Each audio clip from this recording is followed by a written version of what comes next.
On a freezing night, a shivering man stood on the corner of Elm and 4th, clutching a tattered coat and minding his own business. Suddenly, 2 patrol cars pulled up, their lights blinding and sirens chirping.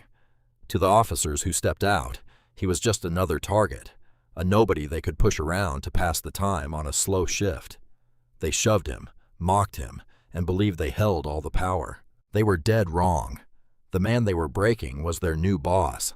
The city of Oak Ridge breathed its usual midnight breath, a freezing, damp exhale that smelled of exhaust, stale beer, and desperation. The streets were mostly barren, save for the occasional delivery truck rumbling over the pothole-scarred asphalt and the stray dogs picking through the alley dumpsters behind the rusted-out shell of O'Malley's Diner. Sitting on a frost-covered bus bench, wrapped in a soiled, oversized olive-drab military surplus jacket, was a man the world chose to ignore.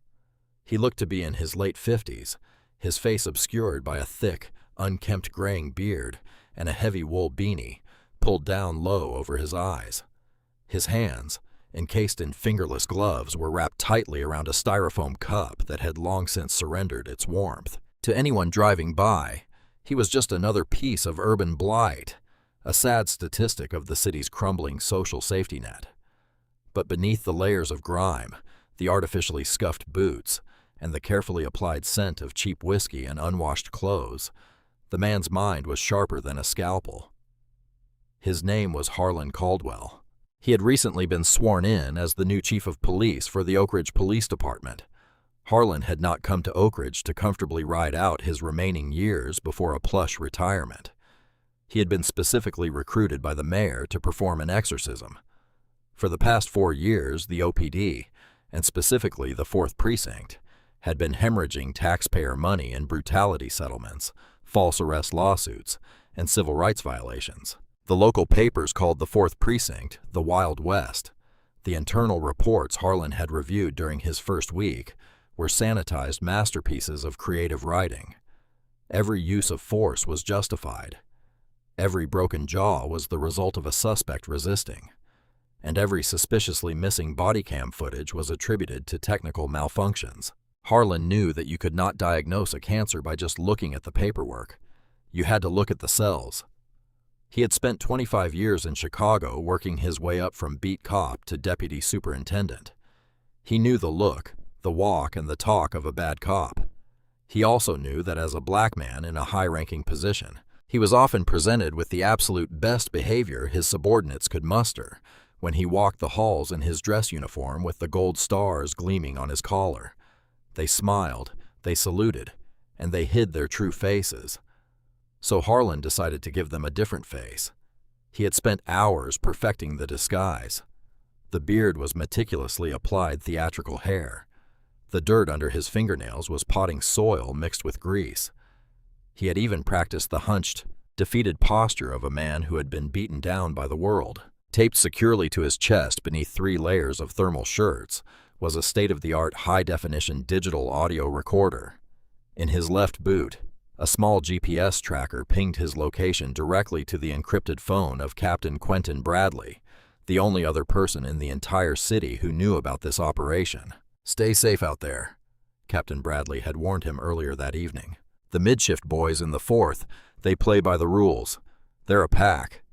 "That's exactly why I'm going fishing," Harlan had replied, adjusting his tattered jacket. "I need to know exactly what kind of predators are swimming in my waters."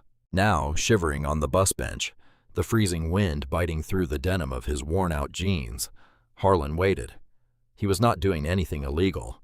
He was simply existing in a public space. According to the law, he had every right to sit on that bench. But according to the unwritten laws of the 4th Precinct, he was an eyesore. Soon, the unmistakable low growl of a police cruiser's engine broke the silence of the street. Harlan did not look up, but his peripheral vision caught the reflection of the black and white Ford Explorer slowly rolling down Elm Street. The cruiser crept past him, its tires crunching softly on the frost-dusted pavement. The brake lights flared bright red, bleeding into the dark street. The vehicle stopped about 30 yards away. It sat there for a long, tense minute, idling like a metal beast sizing up its prey. Then the cruiser violently threw itself into reverse. the engine whining in protest, and backed up at a dangerous speed before slamming on the brakes right in front of the bus bench. The heavy beams of the spotlight mounted on the driver's side pillar snapped on blindingly white, hitting Harlan squarely in the face. Harlan squeezed his eyes shut and raised a trembling gloved hand to shield his face, playing his part perfectly. "Hey, man," he mumbled, his voice raspy and intentionally weak. "Come on, the light." The driver's side door popped open, followed a second later by the passenger side. "Well, well, well," a voice sneered from the darkness behind the blinding light. It was a young voice, arrogant and dripping with venom. "What do we have here? Fowler? Looks like a piece of trash blew out of the dumpster and landed on our nice clean bench." "Sure looks like it, Hayes." Another voice chuckled, the heavy thud of combat boots hitting the pavement. Officers Derek Hayes and Cole Fowler. Harlan knew their files by heart. Hayes, 28, had 3 excessive force complaints in the last 18 months, all mysteriously dismissed by the union reps. Fowler, 31, was a known enabler, completely lacking a moral compass, happy to ride shotgun to Hayes's abuses. The real test had begun. Harlan took a slow, measured breath, letting the icy air fill his lungs. He lowered his hand slightly, squinting into the glare, waiting for the badge-carrying thugs to make their next move. "I asked you a question, old man," Officer Hayes barked, his silhouette cutting through the blinding halo of the spotlight. He approached with the swagger of a high school bully, his hand resting casually on the butt of his taser. I didn't hear a question, officer," Harlan stammered, modulating his deep baritone into a meek, wavering rasp. He kept his eyes averted, staring at the scuffed tips of his boots. "I'm just resting. Just waiting." "Waiting for what?" Officer Fowler chimed in, rounding the front of the cruiser. He was taller than Hayes, broader in the shoulders, chewing on a piece of gum with bovine rhythm. "The buses don't run till morning, buddy. You're loitering." "It's a public bench, sir," Harlan said quietly. "Just needed to get off my feet. It's cold." "Oh, he knows his rights, Fowler," Hayes sneered, stepping within 2 feet of Harlan. The smell of cheap cologne and stale coffee radiated off the young officer. "We got a constitutional scholar out here freezing his ass off." Hayes suddenly kicked the toe of Harlan's boot hard enough to sting. "Stand up." Harlan calculated the legalities in a split second.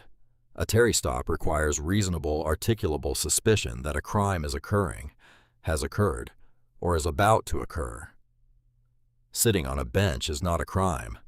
This was an unlawful order, but as an undercover operative testing his men, he needed to see the full scope of their corruption.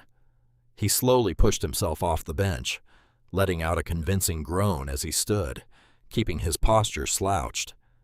He was physically larger than both men, a solid 6'2" beneath the baggy layers, but he compressed himself, making himself look smaller, weaker, and entirely vulnerable. "Hands out of your pockets," Fowler commanded, unsnapping the retention strap on his holster, an aggressive, unnecessary escalation. Harlan complied, pulling his hands out and holding them loosely at his sides. "I ain't doing nothing wrong, officers. My name's Elias. I'm just trying to stay out of the wind. I don't give a damn if your name is the King of England," Hayes snapped. He stepped into Harlan's personal space, aggressively crowding him. "You're in my sector, Elias. And in my sector, we don't like vagrants stinking up the bus stops. You make the good tax-paying folks uncomfortable. Nobody else is out here," Harlan pointed out mildly. "Don't get smart with me, boy," Hayes hissed, his voice dropping to a menacing octave. The racial undertone of the word boy hit Harlan like a physical blow. It was a word designed to strip away dignity, wielded by a 28-year-old punk in a uniform against a man he perceived to be a helpless, elderly black man. Harlan's jaw tightened beneath the false beard, but he kept his expression perfectly frightened. "Turn around. Face the bench. Put your hands on the back of it," Hayes ordered. Another violation. No probable cause for a search. Harlan turned around and placed his gloved hands on the freezing metal of the bench backrest. Before he could brace himself, Hayes kicked Harlan's legs apart violently, nearly dropping him to his knees. Fowler laughed in the background. "Hey, take it easy, please," Harlan cried out, playing the victim. Hayes began a rough, invasive pat-down, his hands slapping aggressively against Harlan's pockets, feeling down his legs, and roughly pulling up the hem of his heavy jacket. Harlan held his breath, praying the thick layers of thermals and the baggy nature of his clothes would conceal the flat digital recorder taped to his sternum. "What's in the pockets?" Hayes demanded, ignoring Harlan's plea. He did not wait for an answer. He plunged his hands into the deep pockets of the military jacket. He pulled out a crumpled pack of tissue, a few loose quarters, and a faded photograph of a young woman, a prop Harlan had brought specifically to add humanity to his character. Hayes looked at the items under the street lamp, then deliberately let them fall from his hands. The quarters clattered on the pavement, rolling into the gutter. The photograph fluttered down, landing face up in a puddle of muddy slush. "Hey, that's my daughter!" Harlan yelled, letting a genuine flash of anger slip into his voice. He moved to turn around and grab the picture. "Stay facing the bench!" Fowler roared, shoving Harlan hard between the shoulder blades. Harlan hit the cold metal of the bench, his chest heaving. "You got ID, Elias?" Hayes asked, seemingly unmoved by Harlan's distress. "No, lost my wallet last week. I told you I'm just resting." "No ID, no address, loitering, and resisting an officer," Hayes listed off, ticking the imaginary charges on his fingers. "Sounds to me like you're having a very bad night, Elias." "I didn't resist," Harlan said, forcing his voice to tremble. "Please, just let me get my picture and I'll walk away. I'll leave the sector." Hayes looked at Fowler and grinned. "He wants to leave the sector, Cole. I think we should help him out with that, don't you?" Fowler chuckled, a dark, unpleasant sound. "Absolutely, Derek. We're public servants. It's our job to provide transportation to those in need." Harlan felt a cold knot form in his stomach. He knew exactly what they were talking about. In Chicago, they called it a rough ride. In other cities, it was a starlight tour. It was an old, ugly police tactic used to punish undesirables without the paperwork of an arrest. They would throw the victim into the back of a cruiser, drive them miles outside the city limits into the freezing countryside, and dump them on the side of a dark road to walk back. In sub-zero temperatures, it was torture. In some tragic cases, it was a death sentence. "Put your hands behind your back," Hayes ordered, pulling a pair of steel handcuffs from his belt. "For what? What am I being arrested for?" Harlan asked, turning his head. "You're not being arrested," Hayes whispered, stepping close enough that Harlan could smell the mint gum trying to mask the scent of tobacco on his breath.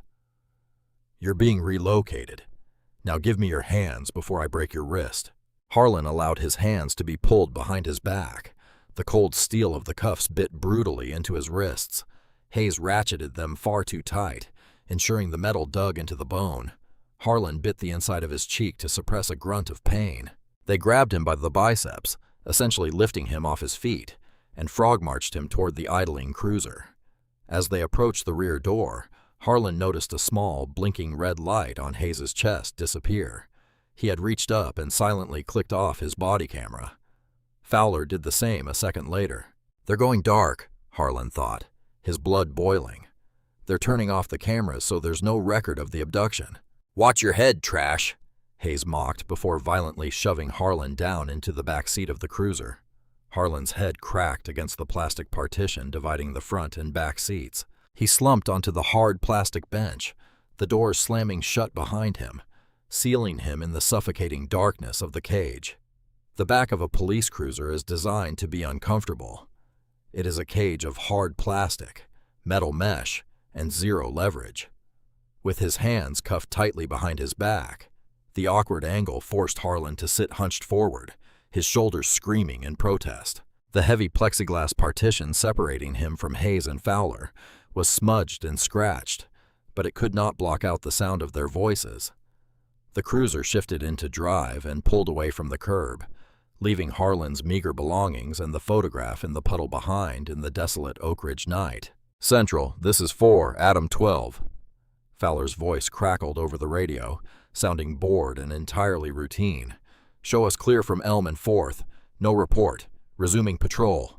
"Copy 4, Adam 12. Dispatcher Lena Bennett's voice replied, unaware that her officers were currently committing a felony kidnapping. "God, I hate this shift," Hayes complained, turning the heat up in the driver's seat.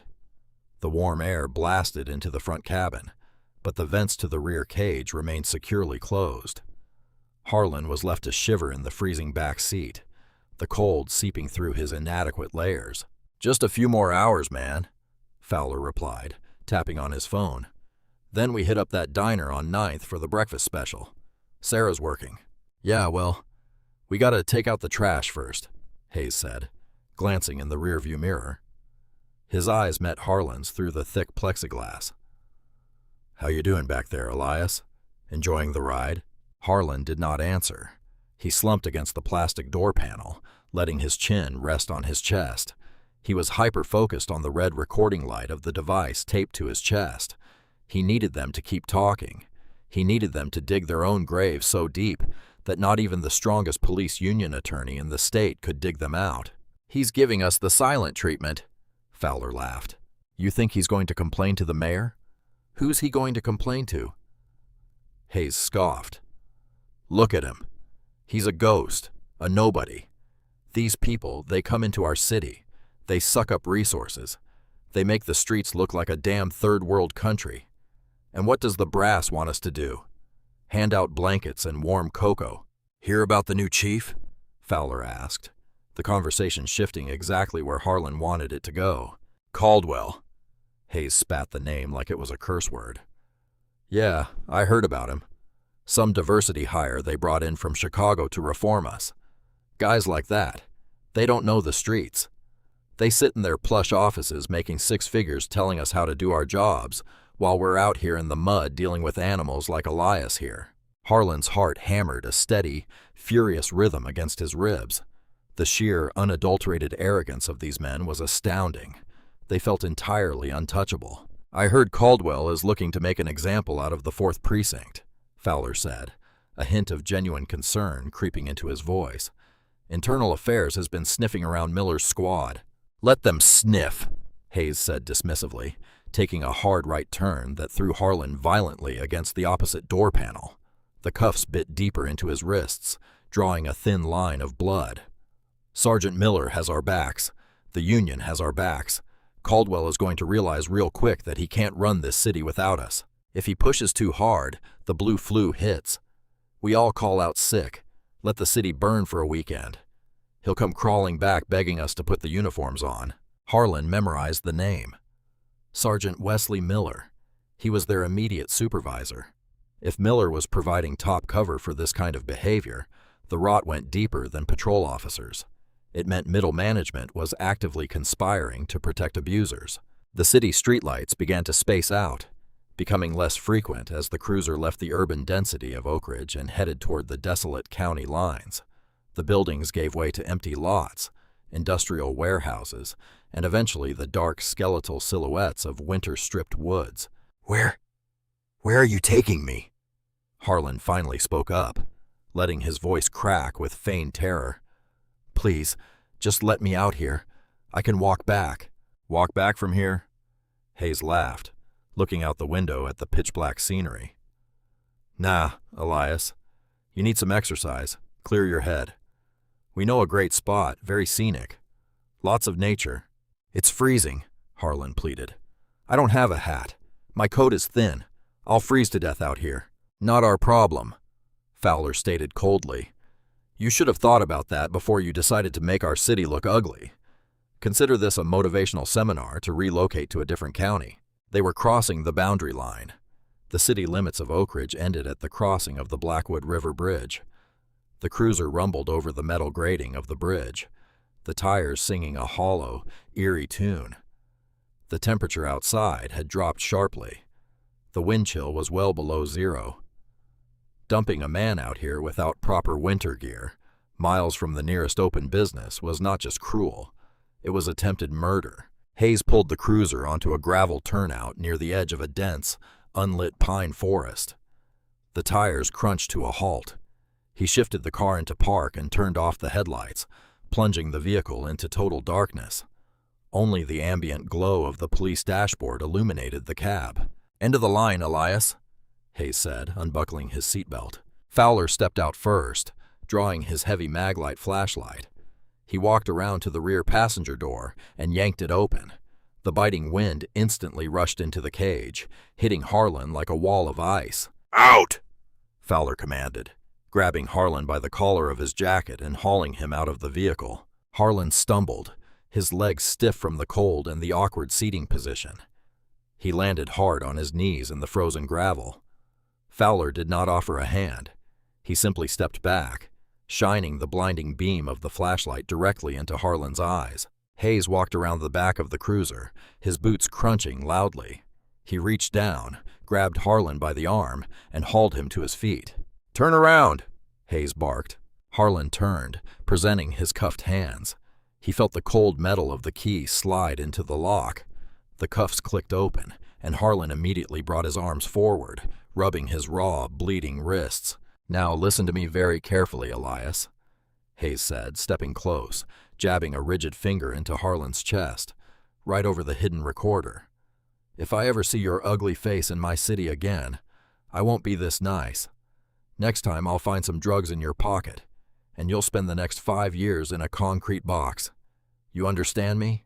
Harlan looked down at the arrogant young officer. For a brief second, the facade of the terrified, broken homeless man slipped. Harlan Caldwell's posture straightened, his shoulders squaring up. The aura of command and authority radiating from him was palpable, causing Hayes to involuntarily take a half-step back, confused by the sudden shift in the old man's demeanor. "I understand exactly what you are," Harlan said, his voice dropping the wavering rasp. It was deep, resonant, and entirely steady. Hayes frowned, his hand instinctively dropping to his taser again. "What did you say to me, trash?" Harlan immediately slouched back down, shrinking into the character. "I said I understand, officer. I won't come back." Hayes stared at him for a second longer, unnerved but unable to articulate why. He shook his head, regaining his bravado. "Start walking, Elias. Keep your eyes forward." Hayes and Fowler climbed back into the warm cruiser. The engine revved, the tires spun slightly in the gravel, and the vehicle tore off down the dark county road, its taillights quickly fading into the oppressive blackness of the night. Harlan Caldwell was left standing alone in the freezing darkness, miles from civilization. He waited until the sound of the cruiser's engine was completely swallowed by the wind. Then he stood up straight. He reached down into his left boot, feeling the small rectangular shape of the encrypted GPS tracker. He tapped the single button on its face 3 times in rapid succession. The SOS signal. Within seconds, his concealed earpiece chirped to life. "Chief Caldwell, this is Captain Bradley." The voice came through crisp and urgent. "We have your distress ping. Are you secure?" "I am secure, Quentin," Harlan replied, his breath pluming in the freezing air. He reached under his thermal layers and pressed the stop button on the digital recorder. "The package has been delivered, and we have everything we need." "Copy that. I have 3 unmarked units vectoring to your location now. ETA is just a few minutes. Stay out of the wind, sir." "Make it quick, Quentin," Harlan said, staring down the dark, empty road where his officers had vanished. "We have a lot of garbage to take out in the morning." The piercing glare of halogen headlights cut through the desolate county woods, fracturing the absolute darkness. 3 unmarked black Chevy Tahoes roared up the gravel turnout, their tires kicking up a storm of frost and dirt. Before the lead vehicle even rocked to a complete halt, the passenger door flew open. Captain Quentin Bradley, a seasoned veteran with a face weathered by 30 years of city homicides, stepped out into the freezing wind. He held a heavy wool blanket in one hand and a thermos of black coffee in the other. "Chief!" Bradley called out, his voice fighting the howling wind. Harlan Caldwell stepped out from the tree line, his false beard dusted with frost, his shoulders shivering uncontrollably, despite his iron will. He looked every bit the broken vagrant the patrolman believed him to be, but the fierce, unyielding fire in his eyes told a completely different story. "Get in! Get in!" Bradley urged, wrapping the thick blanket around Harlan's shoulders and ushering him into the cavernous heated back seat of the Tahoe. Waiting inside with an open laptop was Detective Sophia Hastings, the lead investigator for internal affairs. She was notoriously ruthless, a bulldog of a detective who had built a career dismantling corrupt narcotics units. Tonight she was Harlan's chosen executioner. "Sir," Hastings said, her eyes widening slightly at the sight of the chief of police looking like a discarded piece of street trash. "Let's get to work, Sophia," Harlan said, his voice raspy from the cold, his hands shaking as he accepted the scalding thermos from Bradley. He took a long, painful sip, feeling the heat radiate down his throat and into his frozen chest. He reached under his layers, ripped the surgical tape off his sternum with a wince, and handed the digital audio recorder to Hastings. Hastings plugged the device into her laptop. Within seconds, the crisp, undeniable audio of the last 45 minutes filled the quiet cabin of the SUV. They listened in silence. They heard the unlawful order, the aggressive physical contact, the blatant violation of civil rights, and the terrifying, mocking cruelty of the Starlight Tour. When Hayes's voice crackled through the speakers saying, "Consider this a motivational seminar to relocate to a different county," Hastings's jaw tightened into a hard, unforgiving line. "Unbelievable," Bradley muttered, staring out the window at the bleak landscape. "Miles out in freezing weather. If you were actually an elderly homeless man, Harlan, you'd be dead by morning." "That's the point, Quentin," Harlan said, his voice steadying as the Tahoe sped back toward the city limits. "And they didn't care. But here is the piece that matters most. Play back the audio at the right spot, Sophia." Hastings clicked the mouse. "Sergeant Miller has our backs. The Union has our backs." Hayes's arrogant voice filled the car again. "Wesley Miller," Hastings said, typing the name into her database. 20-year veteran. He's been running the mid-shift at the 4th for years. We've had a dozen anonymous tips about a protection racket over there, but no one ever steps up to testify. The victims are always transients, prostitutes or undocumented immigrants, people who can't or won't go to the authorities. Harlan leaned forward, the heat of the vehicle finally thawing the ice in his bones. "It's not just a few bad apples, Sophia. It's an orchard rotting from the roots up. Miller is contracting his officers out as a private off-the-books enforcement squad for local business owners. He clears the undesirables out of the commercial districts, completely bypassing the judicial system. And I guarantee you, he is taking a cash cut from those businesses for the service. We have them on kidnapping, false imprisonment, battery, and conspiracy to violate civil rights," Hastings listed, her fingers flying across the keyboard to draft the emergency warrants. "Federal charges, Chief, not state. I'm waking up the U.S. Attorney for the district right now." "Do it," Harlan commanded. "And Quentin, I want a full tactical lockdown of the 4th Precinct at shift change. Nobody goes in, nobody comes out. You confiscate the duty weapons of Hayes, Fowler, and Miller the second they cross the threshold." "What about the Union?" Bradley asked, playing devil's advocate. "The moment we move on Miller, they'll threaten a walkout."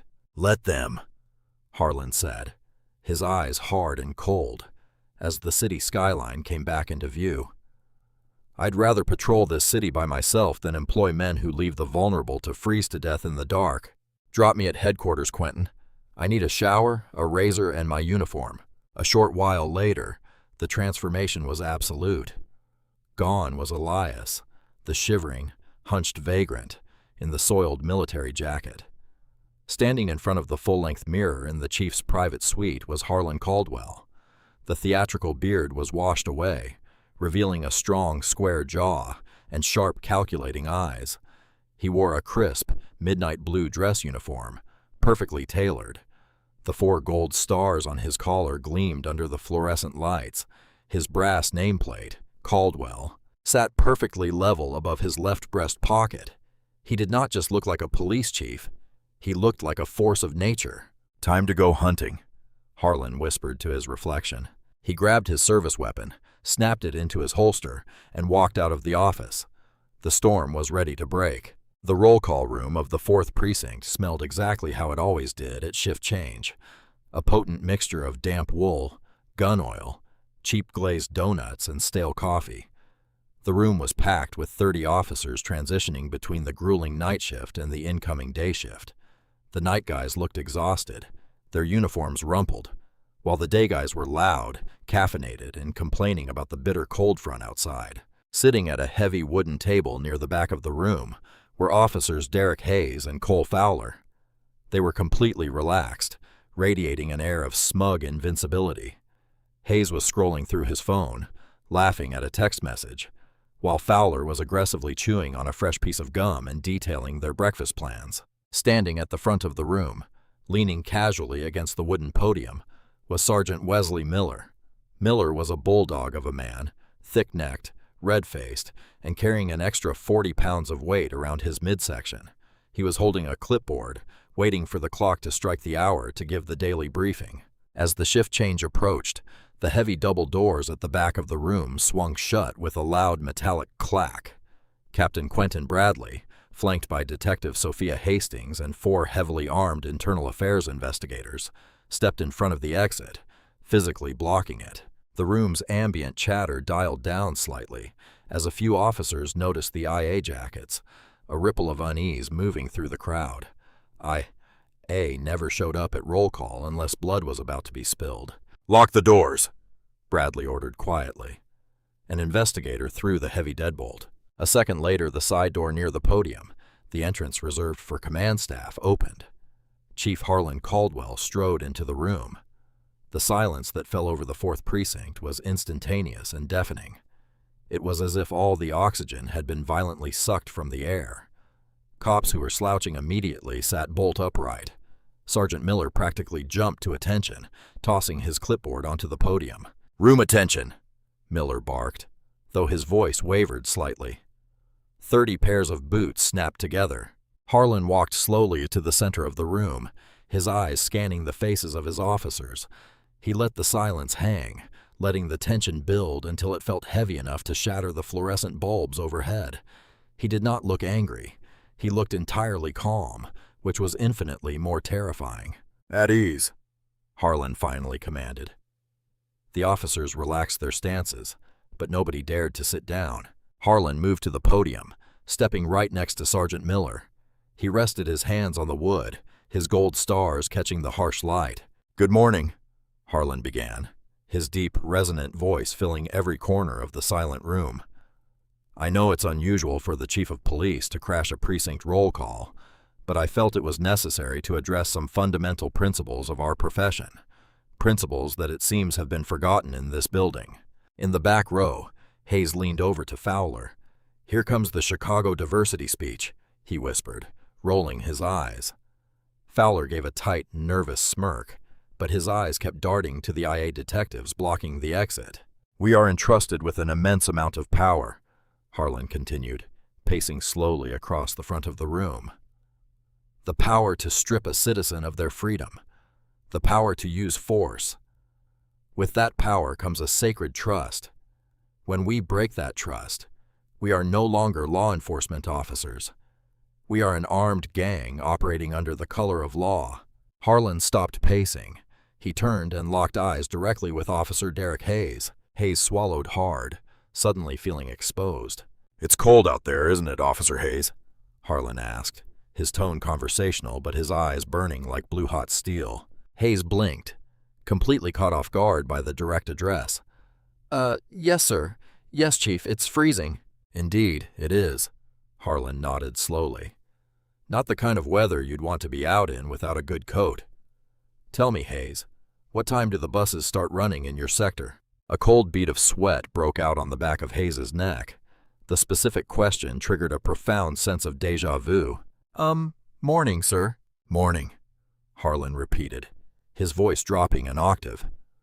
"So, if a man was sitting on a public bench late at night waiting, say for a bus that wouldn't come for hours, he'd be loitering, wouldn't he?" Fowler abruptly stopped chewing his gum, his face drained of all color, transforming into a sickly, chalky white. He stared at the chief, his mind frantically trying to process the impossibility of the words he was hearing. Hayes felt a tremor start in his hands. "Sir, I don't—" Harlan reached into his tailored uniform pocket. He pulled out a crumpled, mud-stained piece of paper. He walked down the center aisle, the crowd of officers parting for him like the Red Sea. He stopped directly in front of the table where Hayes and Fowler were seated. With a deliberate, agonizingly slow motion, Harlan placed the muddy photograph of the young woman onto the table. "You dropped this, Derek," Harlan said softly. The rasp of Elias bled perfectly into the chief's baritone. Hayes stared at the photo, his breath hitched in his throat. His eyes darted from the picture to the gold stars, to the face of the man he had violently shoved into the back of a cruiser just hours earlier. The beard was gone. The dirt was gone. But the eyes, the hard, unyielding eyes, were exactly the same. "Oh my God," Fowler whispered, a sound of pure, unadulterated terror escaping his lips. "Stand up, both of you!" Harlan roared, the sheer volume and authority of his voice making half the room flinch. Hayes and Fowler scrambled to their feet, their knees shaking so violently they could barely hold their own weight. Harlan turned his back on them and looked at Detective Hastings. "Sophia, play the tape." Hastings pulled a wireless speaker from her tactical vest and tapped her phone. The audio filled the quiet room. "Put your hands behind your back." "For what? What am I being arrested for?" "You're not being arrested. You're being relocated. Now give me your hands before I break your wrist." The sound of the ratcheting handcuffs, the sickening thud of a body hitting a plastic partition. The 30 other officers in the room stood frozen in absolute horror. They were listening to their colleagues committing a felony, broadcast loud and clear in front of the Chief of Police and Internal Affairs. Sergeant Miller's face had turned a deep, dangerous shade of purple. He stepped away from the podium, his hands raised defensively. "Chief Caldwell, listen. I don't know what they were doing. This is the first I'm hearing of." Harlan raised a hand, silencing him instantly. "Keep playing, Sophia." The audio skipped forward. "Sergeant Miller has our backs. The Union has our backs. Caldwell is going to realize real quick that he can't run this city without us." Harlan slowly turned his head to look at Sergeant Miller. The veteran sergeant was physically shaking. His career, his pension, and his freedom were evaporating right before his eyes. "It seems you have their backs, Wesley," Harlan said, his voice laced with absolute disgust. "And I have the Federal Bureau of Investigation, the United States Attorney's Office, and the full weight of the Constitution." Harlan looked back at Hayes and Fowler. The arrogant, untouchable bullies from the night before were entirely gone. In their place were two terrified boys realizing that their lives were over. "You thought I was trash," Harlan said, stepping so close to Hayes that the young officer had to look up into the chief's furious eyes. "You thought because a man had nothing, he was nothing. You swore an oath to protect the people of this city, and instead you hunted them for sport." Harlan turned to Captain Bradley. "Strip their badges," Harlan commanded, the finality ringing in the air like a gavel strike. "Strip their weapons. Arrest officers Hayes and Fowler for aggravated battery, kidnapping, and federal civil rights violations." Bradley stepped forward, unholstering his handcuffs. "And Sergeant Miller," Harlan added, his gaze shifting to the panicked supervisor. "Arrest him for conspiracy and racketeering. The 4th Precinct is officially under new management." The metallic snick-snick of the handcuffs ratcheting around Officer Derek Hayes' wrists echoed like a gunshot in the dead-silent roll call room. Captain Quentin Bradley was not gentle.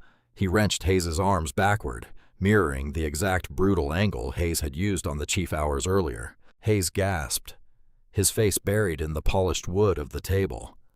His service weapon and brass badge already lay stripped and useless near the muddy photograph of the fictional daughter. Fowler did not even resist. When Detective Sophia Hastings approached him, the towering, broad-shouldered cop simply held out his hands, weeping openly. The sudden, violent reality of a federal prison sentence had entirely broken his spirit. Sergeant Wesley Miller, however, still clung to the delusion of his untouchability. As 2 internal affairs investigators grabbed his biceps, he thrashed violently. "Get your hands off me!" Miller spat, his face a mask of panicked rage. "I'm a 20-year veteran. You can't do this, Caldwell. The fraternal order won't stand for this ambush. I want my union rep right now." As if summoned by the sheer desperation in Miller's voice, the heavy deadbolt on the back door clicked, and a frantic pounding echoed through the room. Captain Bradley nodded to an investigator who cracked the door open. A man in a sharp, expensive charcoal suit shoved his way into the room. He was clutching a leather briefcase and breathing heavily. It was Preston Kincaid, the high-priced defense attorney retained by the police union, known throughout the state for making excessive force charges magically disappear. "What the hell is going on here?" Kincaid demanded, his voice booming with practiced courtroom authority. He took in the sight of the handcuffed officers and the grim faces of IA. Chief Caldwell, I'm ordering you to halt these proceedings immediately. My clients are invoking their right to counsel, and unless you have a legally binding warrant, this is an illegal detainment. Harlan Caldwell did not flinch. He slowly stepped away from the podium and walked toward the high-powered attorney. He towered over Kincaid, the gold stars on his collar gleaming ominously. "Mr. Kincaid," Harlan said, his voice entirely devoid of emotion, "you are trespassing in a secure law enforcement facility during an active federal raid." "Federal raid," Kincaid scoffed, though his eyes darted nervously to the IA agents. "You don't have the jurisdiction to authorize." "I don't. The Department of Justice does." Harlan reached into the inner pocket of his dress uniform jacket and pulled out a thick folded stack of papers bearing the official seal of the United States District Court. He shoved them aggressively into Kincaid's chest. "Signed earlier by Federal Magistrate Judge William Davies," Harlan stated, his voice ringing with absolute finality. "Arrest warrants for Derek Hayes and Cole Fowler for felony kidnapping, aggravated assault, and deprivation of rights under color of law, and for Sergeant Wesley Miller, a federal warrant for racketeering, conspiracy, and extortion." "Monsieur," Kincaid scrambled to catch the papers, his eyes skimming the heavy legal text. The color rapidly drained from his face as he realized the magnitude of the situation. There were no union loopholes for federal civil rights violations. The FBI was taking over. "Extortion," Kincaid whispered, the fight completely leaving him. "Detective Hastings," Harlan called out, not taking his eyes off the defeated attorney. "Update the room on the simultaneous operation." Sophia Hastings stepped forward, holding her tablet. At the start of the shift, an FBI tactical team raided Sergeant Miller's private residence and his precinct locker. We secured 3 physical ledgers documenting off-the-books cash payments from 18 different local business owners. Payments made specifically to Miller's squad in exchange for the illegal intimidation, assault, and relocation of homeless individuals and minorities from the commercial district. A collective gasp swept through the remaining 30 officers in the room. The casual brutality was one thing. Some of them had suspected it and turned a blind eye. But a calculated, organized crime syndicate running out of their own precinct. The shame in the room was palpable. "You see, Preston," Harlan said softly, stepping back from the attorney, "this isn't an internal review. This isn't a paid administrative leave. This is an eradication. Now step aside or I will have you arrested for obstructing a federal investigation." Kincaid swallowed hard, clutching his briefcase. He looked at Miller, who was staring back at him with wide, pleading eyes. Kincaid slowly shook his head and took 2 steps back, pressing himself against the concrete wall. The blue wall of silence had just been pulverized. "Captain Bradley," Harlan commanded, "take the garbage out." The perp walk was a spectacle. Instead of sneaking the disgraced officers out the back, Harlan ordered them march straight through the main bullpen of the 4th Precinct. Dozens of detectives, desk sergeants, and civilian clerks watched in stunned silence as Hayes, Fowler, and Miller were led out in steel cuffs, their uniforms stripped of their badges, their heads hung low in ultimate disgrace. When they were finally loaded into the back of the armored federal transport vans waiting outside, Harlan stood on the precinct steps, the freezing wind whipping at his uniform. He watched the vans pull away, knowing this was only the first battle in a very long war. In the days that followed, the city of Oak Ridge was still reeling from the shockwaves. The story had exploded onto the national news. The headlines were relentless. Police chief goes undercover, dismantles corrupt squad. The Starlight Tour's end in federal indictments. The fallout was massive. The Department of Justice announced a sweeping top-to-bottom audit of the entire Oak Ridge Police Department. 4 more officers from the 4th Precinct, terrified by the federal charges against Miller, voluntarily turned in their badges and agreed to cooperate with prosecutors in exchange for leniency. The cancer was being excised, cell by corrupt cell. At a press conference assembled on the grand marble steps of City Hall, hundreds of reporters, community activists, and ordinary citizens crowded the plaza. The air was electric with a mixture of anger, relief, and cautious optimism. Standing behind a cluster of microphones was Mayor Victor Harrison, looking incredibly grave. But the man the city was waiting for was standing right beside him. Chief Harlan Caldwell stepped up to the podium. The flashes of cameras strobed violently, a blinding barrage of light that rivaled the spotlight Hayes had used to blind him in the freezing dark. Harlan looked out over the sea of faces. He saw the marginalized, the forgotten, and the broken, the very people he had disguised himself to protect. He placed his hands on the edges of the podium, grounding himself. "Days ago," Harlan's deep, booming voice echoed across the plaza, instantly silencing the murmuring crowd. "I took a walk through the streets of this city. I did not wear these stars. I did not wear this uniform. I wore the clothes of a man who had fallen on hard times, and in return for simply existing in a public space, I was assaulted, humiliated, and left to freeze to death by the very men sworn to protect me." He paused, letting the heavy reality of his words sink into the crowd. For too long, the badge has been used by some as a shield for bigotry, cruelty, and corruption. They believed that because their victims were invisible to society, their crimes would be invisible to justice. They were wrong. Harlan reached into his pocket and pulled out the muddy, crumpled photograph of the young woman. He held it up for the cameras to see. This picture was meant to be a prop, but it represents something very real. It represents the humanity that bad cops strip away from the people they abuse.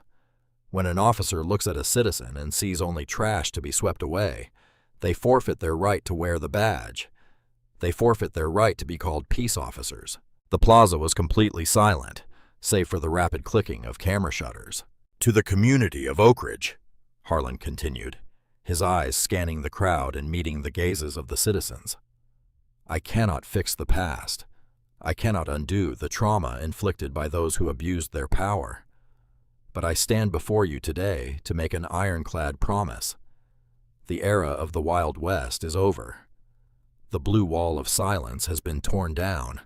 From this day forward, accountability is not a buzzword in this department. It is a mandate." He lowered the photograph, his jaw set with fierce determination. "We will root out the bullies. We will expel the predators. We will build a police force that serves this city with honor, with empathy, and with absolute unwavering justice. Thank you." The applause started slowly, rippling through the front rows of community organizers, before erupting into a deafening roar that echoed off the towering glass buildings of the city skyline. It was not just applause. It was the sound of a fractured city finally taking a breath of clean air. Hours later, the sun began to dip below the horizon, painting the sky in bruised shades of purple and orange. Harlan Caldwell sat alone in his quiet office at police headquarters. The adrenaline of the past days had finally faded, leaving a deep, bone-weary exhaustion in its wake. He knew the fight was far from over. The Union would push back. The systemic rot would take years to fully cleanse. There would be more long nights, more battles, and more resistance. He leaned back in his leather chair and looked down at his expansive mahogany desk. Right next to his gold-plated nameplate, framed in simple, elegant glass, was the muddy, crumpled photograph of the fictional daughter. He kept it there not as a prop, but as a permanent reminder. A reminder of the freezing cold, the biting steel of the handcuffs, and the absolute necessity of staying vigilant. As long as there were predators hiding behind a badge, Harlan Caldwell would be waiting for them in the dark. If this story of the fight for justice stirred something deep within you, do not let it end here. Show your support for genuine accountability and principled leadership by liking this video. Share this powerful tale with your friends and family to spread the word that no one stands above the law. Remember to subscribe to our channel and turn on the notification bell so you never miss another inspiring story of justice prevailing. Leave a comment below, telling us what you would have done if you were in Chief Harlan Caldwell's position.